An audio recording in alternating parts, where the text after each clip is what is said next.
வணக்கம். 2025 ஜனவரி 20 திங்கட்கிழமை அதிகாலை நிலவர 2 நிமிட இன்றைய வானிலை தகவல். அதிகாரப்பூர்வ வானிலை அறிக்கைக்கு இந்திய வானிலை ஆராய்ச்சித்துறை அறிக்கையை பார்க்கவும்.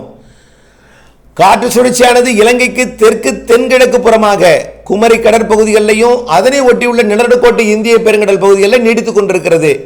பெரும்பாலும் இந்திய பெருங்கடலில் நீடித்துக் கொண்டிருக்கூடிய இந்த காற்று சுழற்சி கிழக்கு காற்றை இலங்கையில் மட்டும் ஏற்றுகிறது. குளிர்காற்றை தமிழ்நாட்டில் ஏற்றுகிறது. இரு காற்று இணைவு சற்று டெல்டா மாவட்டங்களின் தெற்கு பகுதியில், அதாவது திருத்துறைப்பூண்டி ஒன்றியம், தலைஞாயிறு மற்றும் திருக்குவளை, வேதாரண்ய ஒன்றிய பகுதிகளில் அதிகாலையில் மழைப்பொழிவை கொடுக்கும்.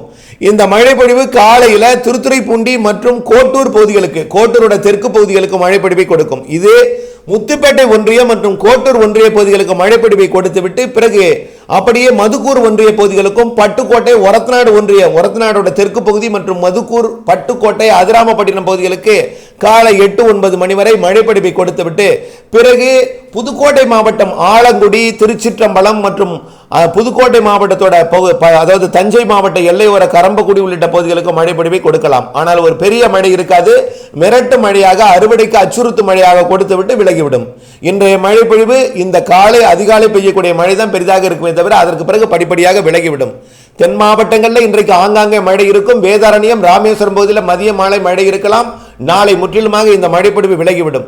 காற்று சுழற்சி ஒன்றிணைந்து இலங்கையில் மீண்டும் 22-23 மழைப்பொழிவை கொடுக்கும் என்று எதிர்பார்க்கப்படுகிறது. அந்த நாளிலே கன்னியாகுமரி, தூத்துக்குடி மற்றும் திருநெல்வேலி மாவட்டத்தில் சற்று மழைப்பொழிவை கொடுக்கலாம்.